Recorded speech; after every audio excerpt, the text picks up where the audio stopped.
बार वापस से मैं अपने चैनल में आपका वेलकम करती हूँ। और आज हमारे केमिस्ट्री का सेकंड चैप्टर स्टार्ट होने जा रहा है एनसीईआरटी के अकॉर्डिंग। और अगर हम राजस्थान बोर्ड या अदर स्टेट बोर्ड को देखें तो उसमें एवरीडे, लाइफ या अलग अलग नेम से है, लेकिन है वही। आपके लिए जो पूरा कंटेन है वो पूरा यही है, एसिड, बेस और सॉल्ट। ठीक है। सबसे पहले तो बेटा अपने 9th क्लास के अंदर पढ़ा था कि जो हमारे साइंटिस्ट थे उन्होंने पूरे वर्ल्ड को अलग अलग तरीके से डिवाइड करा था।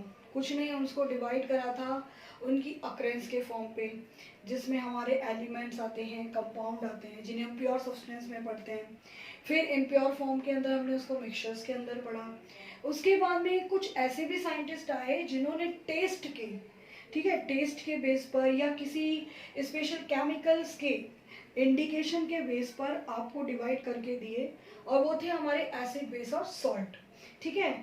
आगे आप और भी पढ़ोगे कि और भी स्पेशल हमारे लिए जो साइंटिस्ट थे उन्होंने एक कैटेगरी बनाई, वो केमिकल रिएक्शन के ऊपर बेस बनी, जिसको हम लोग मेटल, नॉन मेटल इनकी फॉर्म में पढ़ते हैं। लेकिन बेटा सबसे पहले जो हमारी 10th क्लास है उसके अकॉर्डिंग जो हम लोग केमिकल या हमारे लिए जो जितने भी कंपाउंड्स थे उनको जो हमने क्लासिफाइड करा, उन्हें हमने क्लासिफाइड करा था केमिकल्स के अक्रेंस की फॉर्म पे, कि वो कहाँ से आ रहे हैं, किस तरीके से हमें मिल रहे हैं। जैसे कि मैंने आपको ये भी लिखा है कि the two main source of the most chemical substances are, यानी वो हमें कहाँ से आउटपुट हो रहे हैं। पहले होते हैं प्लांट और एनिमल्स। ठीक है। इन्हें केमिस्ट्री के अंदर हम लोग ऑर्गेनिक कंपाउंड्स कहते हैं। अगर आपसे कोई पूछे कि ऑर्गेनिक्स क्या होते हैं, तो ऑर्गेनिक्स का मतलब होता है दो substances that are occur from animals and plant sources. But बेटा दूसरा सोर्स जो होता है वो होता है मिनरल्स और रॉक्स। मिनरल्स और रॉक्स जो होते हैं ये हमारे को जहाँ से हमारे लिए अलग अलग तरीके के केमिकल कंपाउंड निकलते हैं उन्हें हम लोग इनऑर्गेनिक सोर्सेस कहते हैं। यानी कि जो हम लोग कार्बन पढ़ते हैं या हम लोग आपके कार्बन से रिलेटेड कंपाउंड्स पढ़ेंगे अभी 10th में, 11th में, वो सब ऑर्गेनिक कंपाउंड्स हैं, इसीलिए हम कार्बन की स्टडी ऑर्गेनिक केमिस्ट्री में करते हैं। मिनरल्स और रॉक से जो चीज़ें मिलती हैं उन्हें हम इनऑर्गेनिक कहते हैं। यानी अगर आपसे हम लोग कहें कि भाई H2SO4 की स्टडी करनी है, केमिकल बॉन्डिंग्स पढ़नी है, तो वो सब हमारी इनऑर्गेनिक केमिस्ट्री का पार्ट बनता है। तो अब हमारे लिए जो डिटेल पता चल गई कि केमिकल सब्सटेंस को हमने उनके अक्रेंस के बेस पर 2 पार्ट्स में डिवाइड कर दिया। अब हमारे लिए जो स्टडी हुई उसमें आया पहला कि एसिड क्या होता है।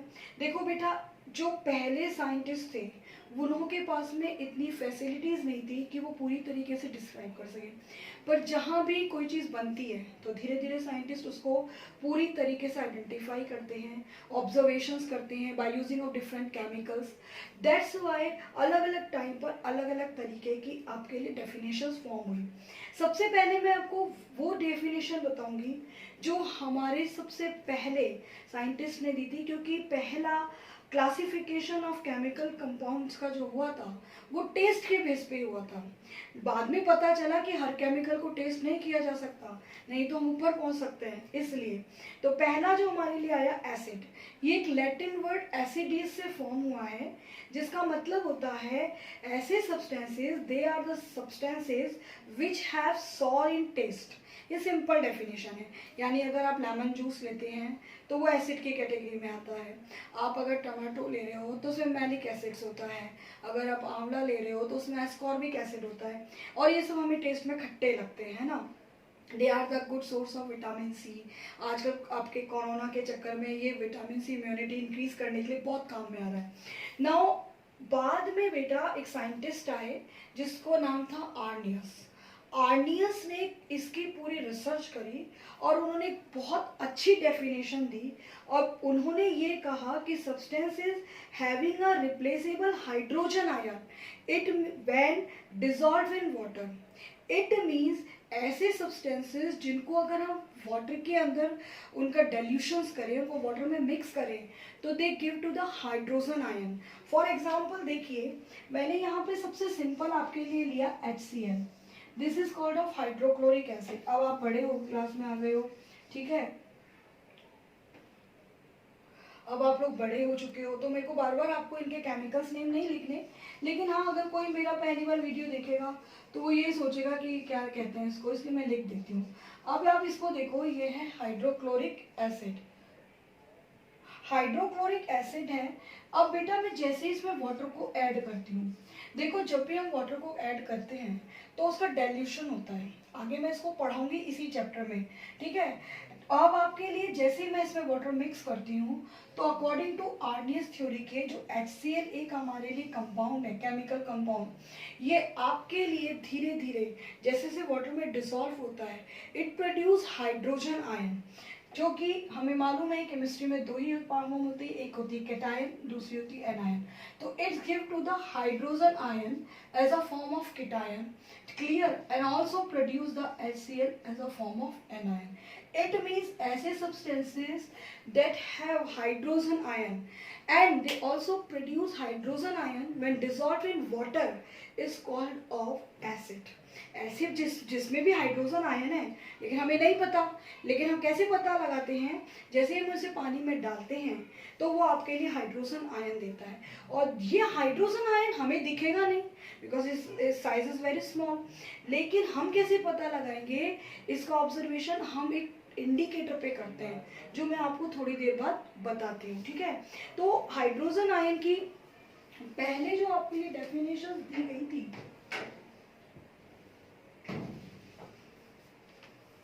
पहले जो हमारे को डेफिनेशंस दी गई थी वो डेफिनेशंस यही थी कि जिनका टेस्ट आपके लिए सौर है वो सब एसिड्स हैं, but is not right.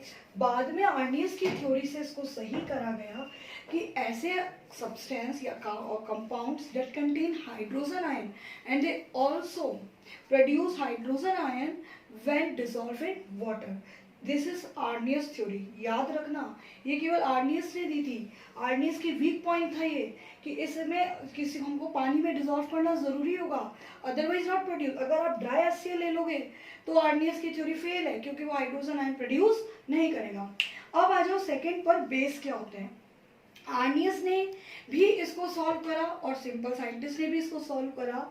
They are the substances which have bitter in taste. आपने कभी सोप को टेस्ट करा है? कभी नहीं करा होगा, लेकिन गलती से मुंह में चला जाए तो आपका मुंह एकदम कड़वा हो जाता है। क्यों? क्योंकि वो बेस है, यानी ऐसे बेसिस जो आपको बेसिस होते क्या हैं जो बिटर टेस्ट देते हैं, यानी जो भी कड़वाहट हो तो ये मत समझ लेना कि नीम करेला भी बेस है, ठीक है। यानी ऐसे सब्सटेंसेस जो बिटर इन टेस्ट हैं वो बेस में आते हैं। अकॉर्डिंग टू आर्नियस के क्या था, substance having a replace hydroxide ions when dissolve in water, यानी ऐसे सब्सटेंसेस दे आर डिकम्पोज्ड या dissociate in hydrogen ion when dissolved in water. During the dilution in water, they produce a hydroxide ion that's called a basis. यानी कि आपके लिए इसका सबसे अच्छा एग्जाम्पल है, मैं लेती हूँ, जैसे मैं आपके लिए लेती हूँ NaOH, ठीक है। NaOH हम बचपन से पढ़ते आ रहे हैं, सोडियम हाइड्रोक्साइड, ठीक है। तो आप इसको यहाँ समझिए, जैसे मैंने आपके लिए ले लिया सोडियम हाइड्रोक्साइड NaOH, ठीक है। इसको हम लोग कहते हैं सोडियम हाइड्रोक्साइड।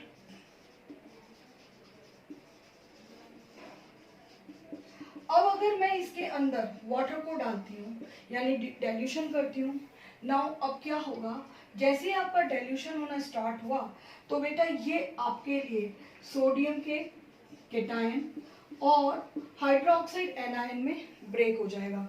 यानी आपके लिए यहाँ कौन सा आयन प्रोड्यूस हो रहा है, हाइड्रोक्साइड आयन। याद रखना H प्लस का मतलब होता है हाइड्रोजन आयन, क्योंकि आप 10th क्लास में हो, आपको इतना अभी थोड़ा टाइम लगता है इन चीजों को समझने, ठीक है। और दूसरे होते हैं OH हाइड्रोक्साइड्स आयन, ये होते हैं हाइड्रोक्साइड्स। क्लियर बेटा। अब आपके लिए बेटा जो थर्ड कैटेगरी आती है वो आती है सॉल्ट। इसके बारे में मैंने डिटेल में आपको मेरे वीडियो डाल रखा है। न्यूट्रल आपके लिए एक स्पेशल केमिकल रिएक्शन होती है न्यूट्रलाइजेशन रिएक्शंस, उसमें मैंने डिटेल से पढ़ा रखा है। आगे मैं और भी पढ़ाऊंगी सॉल्ट फैमिली जब मैं बताऊंगी, लेकिन आपको बेटा न्यूट्रलाइजेशन रिएक्शन से हम सॉल्ट फॉर्म करते हैं। ये आपके लिए स्पेसिफिक कंपाउंड्स होते हैं that form react with acid and base. And इस nature is also depend on the acid और बेस। जो स्ट्रॉन्ग है वैसा ही सॉल्ट का नेचर बनता है। जैसे मैंने मान लीजिए आपके लिए एसिड ले लिया, अभी भी आपको बताया मैंने हाइड्रोक्लोरिक एसिड, और दूसरा मैंने एक एसिड ले ली, आपके लिए बेस ले लिया NaOH, जो दोनों मैंने अभी भी पढ़ा है। HCl contain hydrogen ion and NaOH also contain hydroxide ion.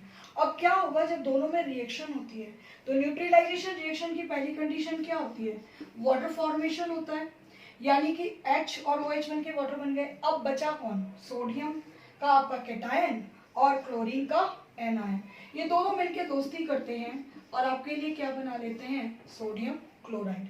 अब जो ये सोडियम क्लोराइड आपके लिए फॉर्म होगा, ये किसकी कैटेगरी में आएगा, सॉल्ट की कैटेगरी में आएगा। इस तरीके से हम सॉल्ट का नेचर बनाते हैं। आपको मैं सॉल्ट फैमिली में पढ़ाऊंगी नेचर, पर इसका समझ लो। HCl एक स्ट्रॉन्ग एसिड है, NaOH एक स्ट्रॉन्ग बेस है। जब दो स्ट्रॉन्ग बहुत मजबूती से लड़ते हैं तो जो रिजल्ट आता है वो क्या आता है, न्यूट्रल आता है, यानी कि NaCl का नेचर कैसा हो गया, न्यूट्रल हो गया। तो आपको मैंने इस वीडियो के अंदर पूरा आपको इंट्रोडक्शन पढ़ा दिया कि एसिड क्या होते हैं, बेस क्या होते हैं, सॉल्ट क्या होते हैं। अब आप ये सोच रहे होंगे कि किस किस तरीके से हम अपने गिवन कंपाउंड को डिटेक्ट करें कि वो एसिड है या वो बेस है।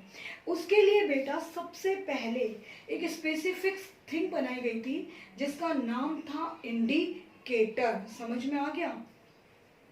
अब इंडिकेटर क्या होते हैं, कितनी तरह के होते हैं, उनको मैं आपको बताऊंगी।